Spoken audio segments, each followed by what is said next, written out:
Bonsoir et bienvenue dans cette nouvelle édition. Ce soir, la rédaction accueille Étienne Morel, directeur du centre hospitalier de Mayotte. Bonsoir. Bonsoir. Bonsoir. Avec nous également Pierre Bellucci, rédacteur en chef du journal télévisé de KTV. Bonsoir Pierre. Bonsoir Amina. Alors avec vous, nous allons revenir sur cette affaire macabre qui frappe en ce moment le CHM. Ces nourrissons trouvés dans un congélateur de type domestique. On y reviendra tout à l'heure dans ce journal, mais d'abord voici les titres de ce mercredi 27 mai.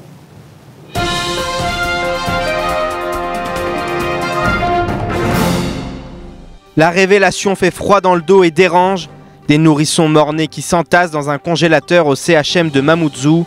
Alors, faute de moyens, d'infrastructures, de responsabilité ou d'action, nous tenterons de comprendre pourquoi dans notre journal. Les discussions du jour n'ont pas abouti à la SMAE. Reçus à la DIECT, les salariés ont quitté les négociations en ayant l'impression d'avoir été lésés. L'hypothèse d'action radicale comme des coupures d'eau pèse ce soir. La semaine de l'artisanat a commencé, place de la République à Mamoudzou. Une idée de sortie pour se balader, manger ou découvrir les spécialités des territoires de l'océan Indien. Reportage à la fin de notre édition.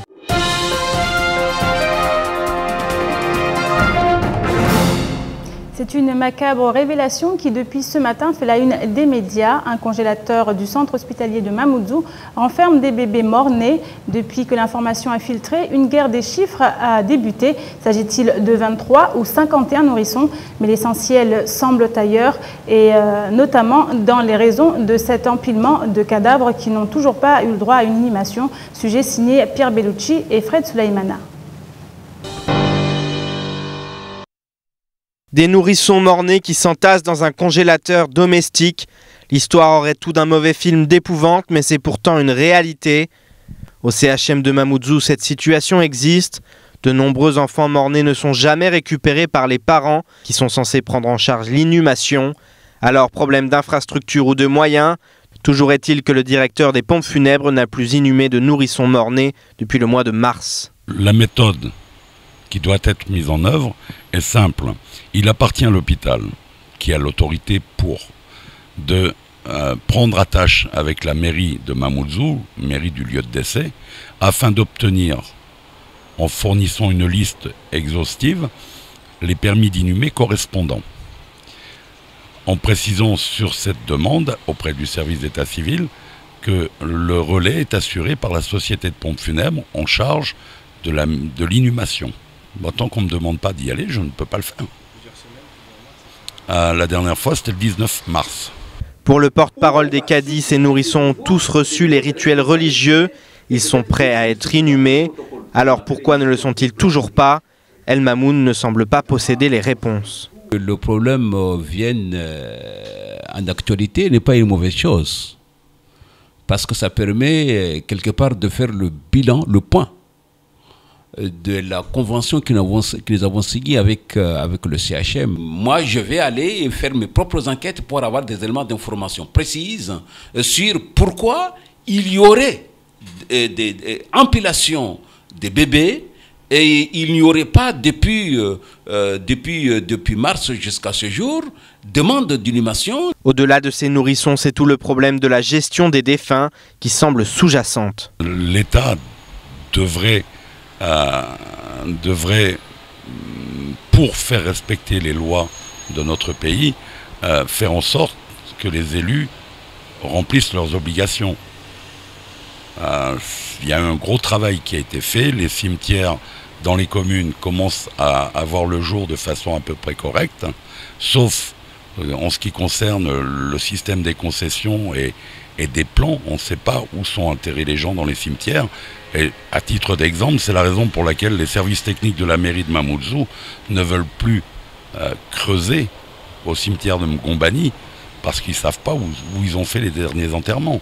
Depuis plusieurs années, le directeur des pompes funèbres se bat pour que l'État et les communes s'unissent pour construire des infrastructures funéraires dignes de ce nom, afin que les morts cessent de patienter dans des containers ou des congélateurs. Étienne Morel, directeur du CHM, je me tourne vers vous. Alors vous confirmez bien la présence de ces nourrissons morts-nés pour certains et morts après la naissance dans un congélateur au sein du CHM? Alors je confirme, et j'ai effectivement fait vérifier le nombre aujourd'hui, bien sûr, avant de venir effectivement chez vous, le nombre donc de bébés morts-nés. Alors il y a effectivement 22 bébés morts-nés donc qui ont eu les rites. Voilà. Et depuis le mois début mai, se sont ajoutés 12 autres. Voilà. Donc, alors, bien entendu, effectivement, il faut qu'on arrive, c'était le cas auparavant, et ça va reprendre son cours, effectivement, à procéder à une inhumation plus rapide, donc de ces bébés qui, effectivement, on doit beaucoup de respect. Je comprends que la population puisse s'interroger. Voilà.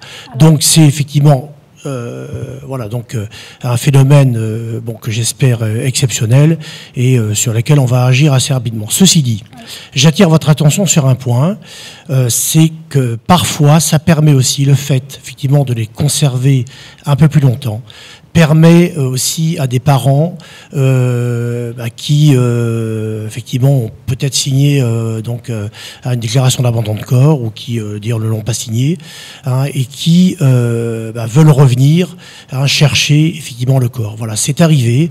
On m'a cité un cas de parents qui voulaient 1 an après récupérer un corps. Bon, ça s'avère impossible parce que l'enfant était inhumé, mais voyez, donc on a un peu partagé entre deux impératifs. Voilà. Alors Pierre, on a vu cela poser problème en matière d'inhumation parce qu'on parle beaucoup de ces rites religieux qui ne sont pas effectués sur ces corps qui sont laissés dans ces congélateurs notamment. Alors le porte-parole des cadis m'a affirmé qu'il y en avait effectivement 22 ou 23 qui avaient subi les rites religieux. Mais ma question, elle est tout autre. Ma question, elle est très simple. Pourquoi ? Vous nous avez parlé de chiffres, mais vous n'avez pas expliqué pourquoi ils n'ont pas été inhumés. Qu'est-ce qui s'est passé? Qu'est-ce qui se passe depuis plusieurs semaines qui fait que vous n'inhumez plus ces nourrissons morts-nés? Alors c'est vrai qu'il y a eu un dysfonctionnement, ça je vais pas le cacher. Parce que c'est bon, moi quand je suis arrivé effectivement, j'ai regardé en 2014, il y a eu effectivement, donc les pompes funèbres sont venus 3 ou 4 fois et donc en général donc inhumaient à peu près 10 ou 11 corps. Voilà.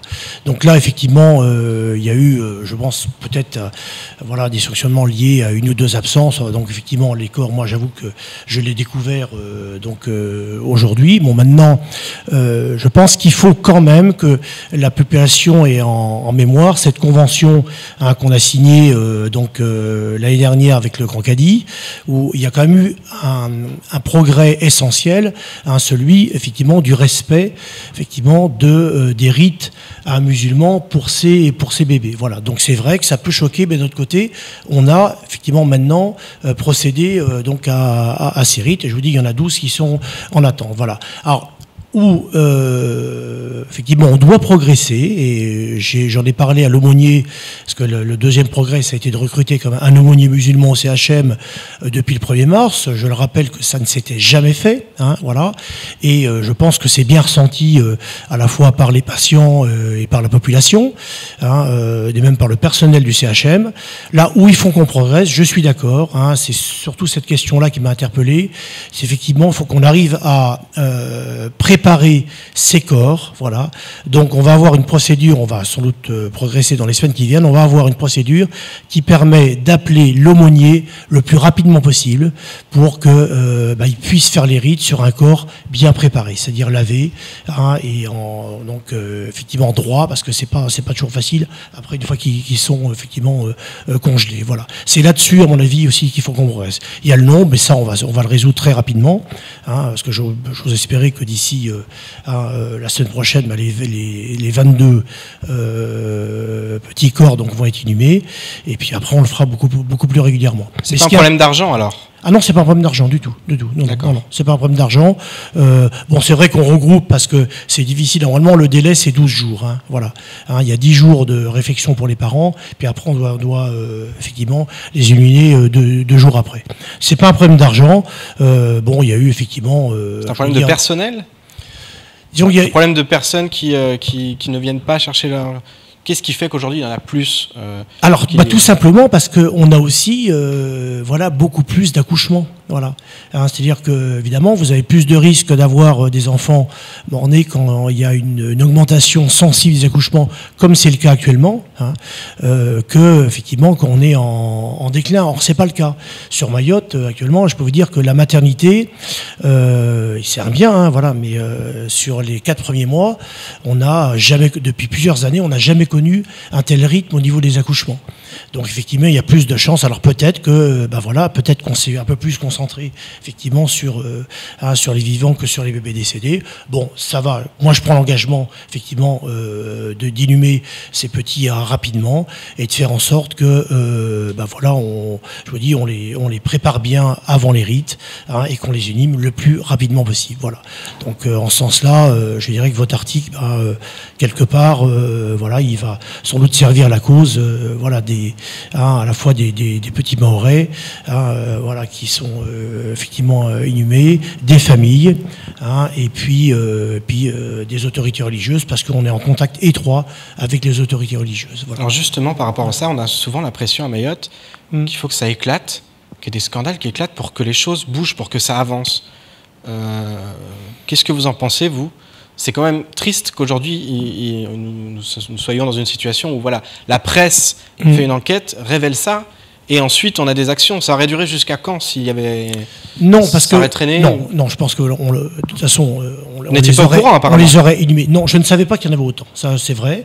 Mais voilà, le CHM, c'est quand même 2300 employés. On a, je dirais, beaucoup de dossiers à traiter. Et moi, je peux pas, voilà. Donc, je ne jette la pierre à personne. Voilà, ça peut, et j'assume.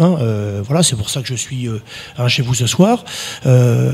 Mais non, je vous rejoins pas tout à fait parce que effectivement, on progresse. Parfois, ça peut être effectivement un article de presse. Parfois, ça peut être une enquête. Parfois, une enquête administrative ou autre. Parfois, ça peut être aussi des idées qu'on a spontanément.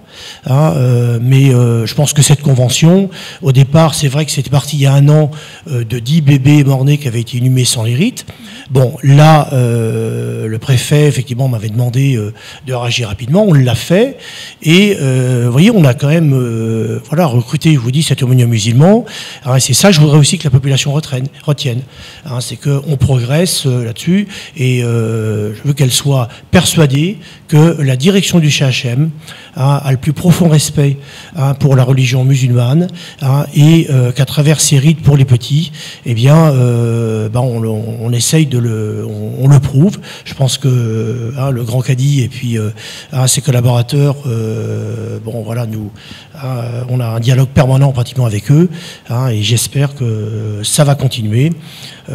Maintenant, effectivement, sur cette affaire, c'est un peu, effectivement, on a pris du retard, mais les rites sont faits. Vous avez dit qu'il y en avait 12 qui n'étaient quand même pas faits. Oui, parce que donc ce sont des fœtus qui, voilà, des naissances du mois de mai, voilà. D'accord. Voilà. L'aumônier n'a toujours pas fait les... Non, il va le faire. Voilà, il va le faire. Voilà, il va le faire. Et ce qu'on a dit, je l'ai vu ce matin, il m'a bien indiqué qu'il souhaitait maintenant agir un peu plus en amont, c'est-à-dire être appelé dès qu'il y avait... Ce qui n'était pas le cas auparavant ? Pas toujours, parce que lui n'est pas là tout le temps non plus, voilà, donc, mais effectivement là-dessus, moi j'avoue que j'avais pas cerné le problème.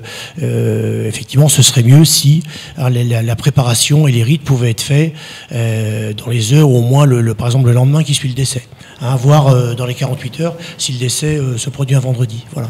Alors concernant ce fameux congélateur de type domestique, on vous a posé cette question, c'était un manque de moyens. Est-ce qu'il n'y a pas des dispositifs beaucoup plus adaptés à des hôpitaux pour garder ce genre de corps jusqu'à l'inhumation ? En général, c'est dans des congélateurs ou des chambres froides. Voilà, donc on va réfléchir sur le sujet. S'il faut effectivement faire un investissement, on le changera. Maintenant, ce qui est important par rapport à cette conservation, c'est la température. Voilà. Et là-dessus, on respecte le niveau de température. Maintenant, c'est vrai que c'est sans doute un appareil vieillissant, s'il faut effectivement le changer ou acheter quelque chose de plus adapté, on le fera bien volontiers. Voilà. Mais je voudrais surtout que, effectivement, ce chiffre peut paraître impressionnant, mais dire que c'est quelque chose de ponctuel, et que la volonté, je vous dis, c'est d'avancer avec les autorités religieuses sur le respect des rites musulmans. Ça, je veux vraiment que le message passe, et j'ose espérer qu'à travers cette malheureuse affaire, l'ensemble des Mahorais et Mahorais en seront intimement persuadés. Merci beaucoup Étienne Merci Moraes. d'avoir répondu à la question. Vous êtes le directeur du CHM. On continue après l'échec des négociations hier. La grève à la SMAE a été reconduite ce matin. Les pourparlers n'ont pas repris au cours de la matinée comme prévu en raison d'un désaccord entre salariés et direction concernant les participants aux négociations. Dans ces conditions, la DIECT s'est vue dans l'obligation d'intervenir en convoquant tout le monde dès 14 h. Mais la menace d'une coupure d'eau a plané tout au long de la journée. Explication signée Pierre Bellucci, Abbas Alidi et Leslie Vimné. La tension était palpable ce matin du côté du siège de la SMAE. Les négociations qui devaient reprendre dès l'aube ont été annulées en raison du refus de la direction d'entamer les débats en présence des délégués départementaux FO et CFDT. M. Elanziz et M. Balache exclus. Les salariés ont refusé tout dialogue. Ils se foutent de nos gueules. Et ça, c'est le mot. Ils ne veulent pas. Si négociation, c'est pour tout le monde. On a été sollicité par nos délégués syndicaux. C'est eux qui représentent le département. Comment se fait-il démocratiquement qu'ils ne veulent pas que ces deux bonhommes soient présents? Je veux dire M. Elanziz et M. Balahache. C'est inacceptable. On est dans un département français et qu'on lit bien les textes. Si c'est le cas, nous, on refuse catégoriquement. Et j'appelle à la population de se préparer puisque nous, les deux syndicats, CFDT et FO, on a prévu déjà des actions. Pour manifester leur mécontentement, les salariés ont marché depuis le siège de la SMAE jusqu'au rond-point de la Barge. Une première action et des menaces de coupure d'eau pour faire face à ce qu'ils considèrent comme du mépris. Ils refusent de négocier. Donc pour nous, c'est un mépris total et que de toute manière, c'est nous les organisations qui ont signé le préavis de grève. Il faut passer par nous pour négocier. Il faut passer par nous pour essayer de faire signer un protocole de fin de conflit. Donc de toute manière, nous, en tant que, moi personnellement, en tant que SG du Force ouvrière, je serais obligé d'être dans ces réunions de négociation. Donc c'est ça ou rien, sinon, comme vous le voyez, la grève continuera. Voilà. Une seule des 8 revendications initiales est pour l'heure réglée. À 14 h, les négociations ont repris à la DIECT, mais le conflit semble loin d'être résolu, car les salariés sont décidés à aller jusqu'au bout, même si pour cela, ils doivent mettre leurs menaces à exécution. Les négociations ont pris fin aux alentours de 17 h dans un climat très tendu. On écoute Faïdouane Abdou, délégué syndical FO, au micro de Shakila Issouf. Monsieur Moroliza, qui est le directeur régional de la SOGEA, et c'est lui qui est en tête de ces discussions. Il a refusé nos biens, lesquels nous demandons, et nous sommes levés sur la table après une déception encore une fois. Donc on se demande même si vraiment ils ne nous font pas un jeu enfantin. En fait, de se faire semblant de négocier sur la table. Et du coup même, donc, on se demande même, donc il n'y a pas eu négociation, il n'y a pas eu de suite favorable jusqu'au jour d'aujourd'hui. Autre grève, celle des salariés de SFR qui a été reconduite. Les négociations ont repris dès 15 h. Les discussions se sont poursuivies durant toute l'après-midi. À l'heure actuelle, toujours pas de protocole de sortie de conflit, mais les choses sembleraient en bonne voie. Le service technique et des inscriptions scolaires de la mairie de Mamoudzou a fermé ce matin pour cause de caniveaux qui débordent d'excréments. Les odeurs nauséabondes ne laissent aucun répit aux agents qui ont cessé de travail, ne pouvant pas accueillir de manière supportable le public dans des conditions qu'ils qualifient d'inhumaines. Reportage Shakila Issouf et Leslie Vimné. Saïd, le gardien des locaux, dort sur place. Asthmatique, il explique avoir fermé le portail ce matin car depuis vendredi dernier, il ne peut plus dormir ni manger sur place. Horrifié, il craint que sa santé ne se détériore à cause des odeurs irrespirables.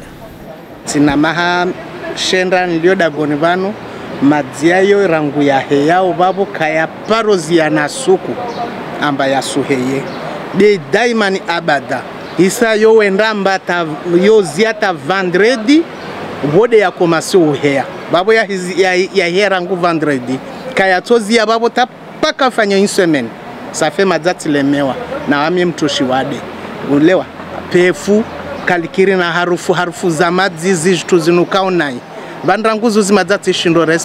Les collègues de Saïd subissent également cette situation. En soutien, ils sont tous restés dehors pour participer à la grève. Plus d'une centaine d'agents sont concernés et refusent de reprendre leur travail si une solution n'est pas rapidement trouvée.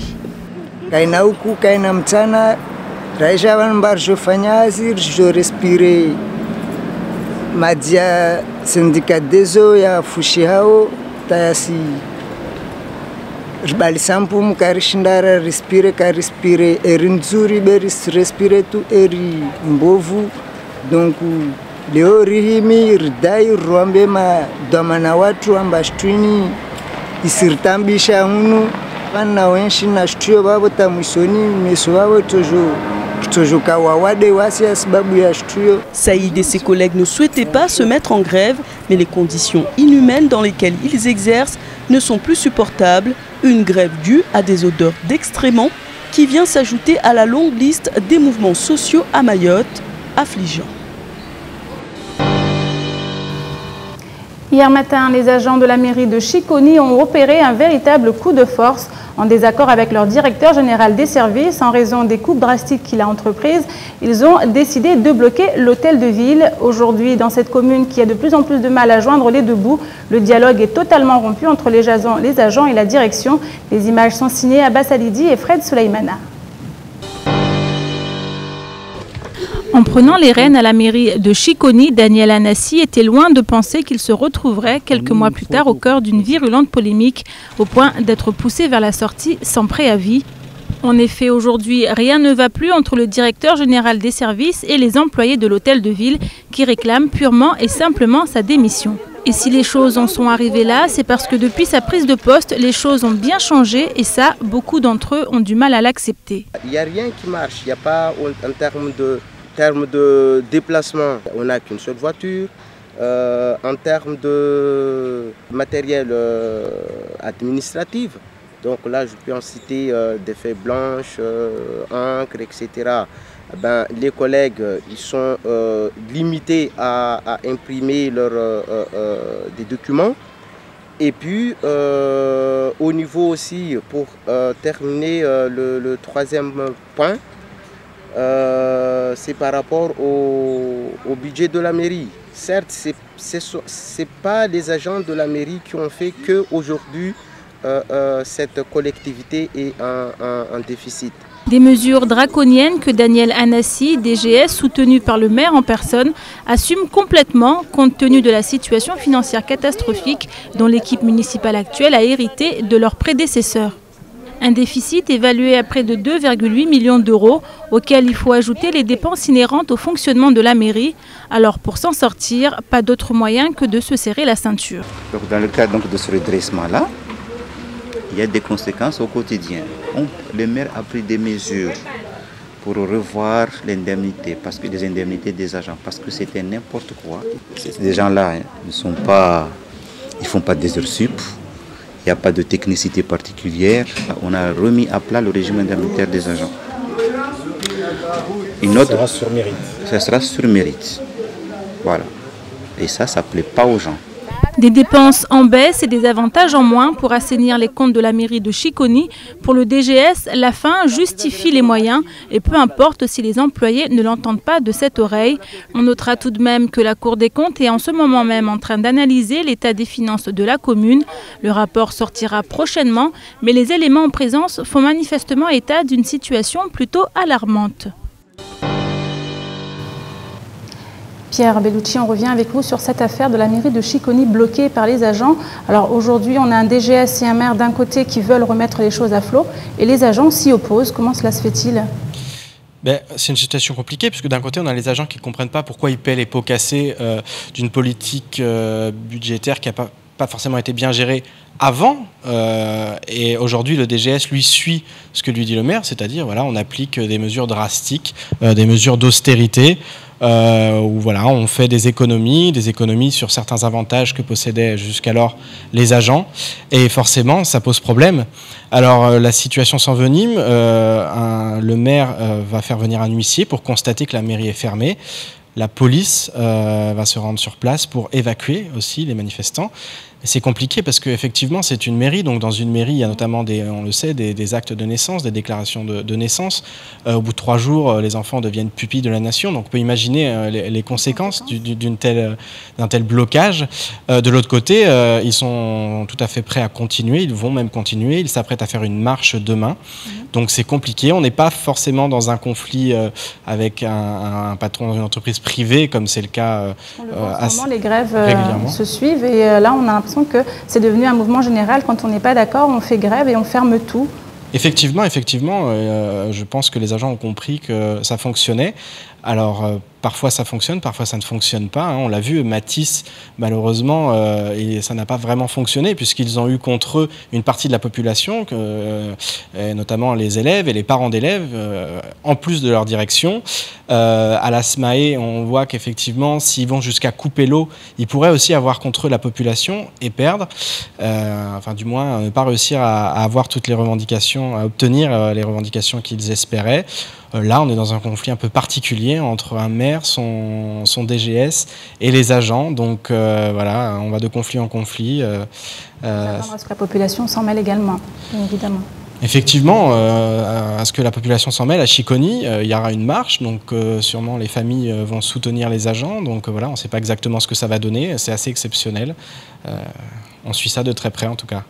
Merci beaucoup Pierre. Je vous propose maintenant de faire un petit tour d'horizon du reste de l'actualité de ce mercredi 27 mai dans l'actualité en bref et c'est présenté par vous Pierre Bellucci.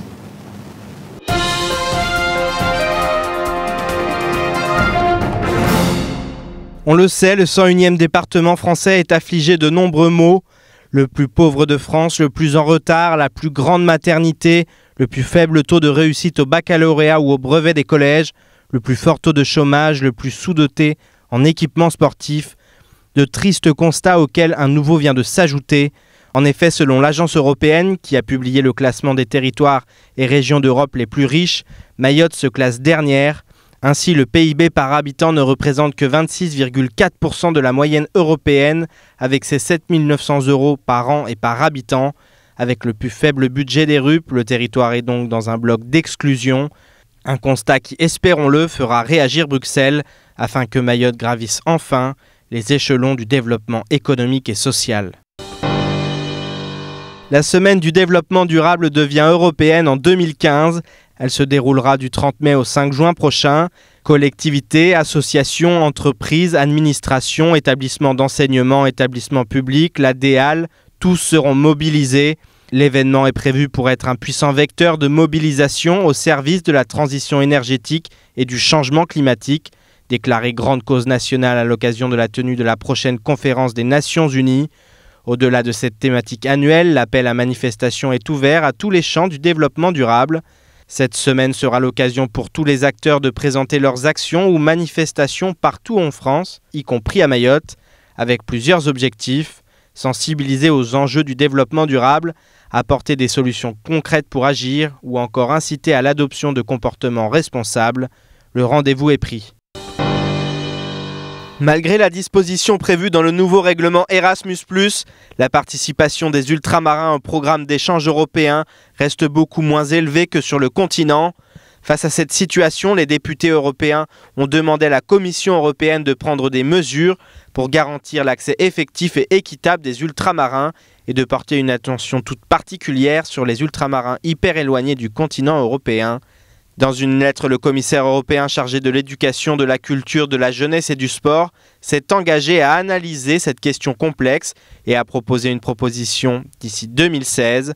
Il ajoute que pour l'année 2015, la Commission adoptera des dispositions permettant de faire des exceptions afin d'assurer une meilleure prise en charge des frais de voyage plus élevés engagés par les étudiants de certains pays et territoires d'outre-mer. Une bonne nouvelle pour tous les Mahorais qui souhaiteraient découvrir l'Europe.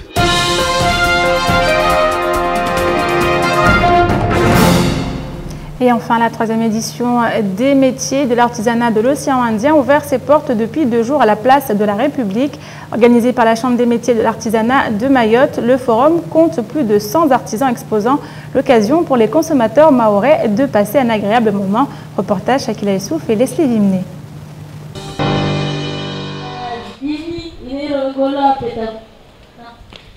Je me sens bien. Et c'est la première fois qu'on me masse en plus. Nickel. Alors c'est le hama, c'est un massage sur chaise. Donc en fait, en faisant des points d'acupression, je vais venir détendre tout le corps et tout réénergiser. Alors en 5 minutes, la personne va être détendue. Massage sur siège, broderie traditionnelle, plats locaux et objets artisanaux, tout est réuni dans ce forum pour valoriser et exposer les artisans mahorais, mais aussi de la région Océan Indien. Le public se familiarise et afflue au fur et à mesure de la semaine. Les visiteurs peuvent ainsi rencontrer les artisans locaux tout en découvrant la tradition des îles voisines. Nsurenga difulino nalifanye deko salo wanazazangu wapare waone bazinde shtuma wa korumia hale baada basa utasirenga shingio za garando wa hamanadi. Ça c'est la marmite en bois de rose et le statut là c'est en bois de benne. Ça c'est de bois sacré. Un moment pour rencontrer et goûter aux saveurs locales. Pour la semaine du goût et du pain, les boulangers et restaurateurs sont réunis sur le parvis du comité du tourisme, sans oublier la charmante Tambati avec le Msinzano qui accueille les visiteurs toujours avec son éternel sourire qui reflète la beauté de la femme mahoraise. Je vends quand même le Msinzano. Il y a plusieurs différentes de Msinzano. Vous voyez, il y a du jaune. Il y a du jaune, masque tam-tamraz, il y a masque naturel, masque blanc, vous avez le zoukouba, il y a pas mal de choses à vendre. Il y en a pour tous les goûts et les couleurs. Au fil des stands, on visite Madagascar, les Comores et bien sûr Mayotte, un forum que la Chambre des métiers et de l'artisanat a voulu valoriser pour permettre aux artisans d'augmenter leur chiffre d'affaires. Oui, c'est pour la 3e fois que nous avons réuni tout l'ensemble des artisans de l'océan Indien. Cette année, nous avons accueilli plus d'une trentaine d'artisans venant des Comores et plus d'une trentaine venant de Madagascar et le reste vient de Mayotte. Nous avons réuni cette année plus de 100 exposants, c'est vraiment formidable, c'est vraiment réussi au niveau des participants à cette manifestation. Le forum fermera ses portes ce dimanche, alors il vous reste encore 4 jours pour en profiter. C'est ici que s'achève cette édition. Merci à vous de l'avoir suivi. Merci à vous, Pierre, d'avoir accepté notre invitation sur ce plateau ce soir. Merci à vous. Alors dans quelques instants, Ornella Périne vous donnera les nouvelles du temps pour la journée de demain. Suivra à 19h35 l'invité du temps de parole, Mansour Kamardine, qui était ce matin au micro de Patrick Mian, que vous retrouverez demain dans la matinale. Il sera en compagnie à 6h30 de Daniel Vita pour parler de ce projet de construction d'une mosquée à Doujani. À 7h, Ivo Rakotonja-Velo viendra sur les déclarations de la vice-rectrice sur l'apprentissage envisagé du mahorais en tout début de scolarité, notamment dès la maternelle. À 7h30, c'est Souleymana, membre de l'opposition à Sada, qui prendra la parole. Son intervention portera sur le conseil municipal qui s'est tenu aujourd'hui. Et avant de nous quitter, je vous rappelle que vous pouvez également suivre l'actualité en continu sur notre site l'infocoesie.fr. Bonne suite de programme à vous sur KTV.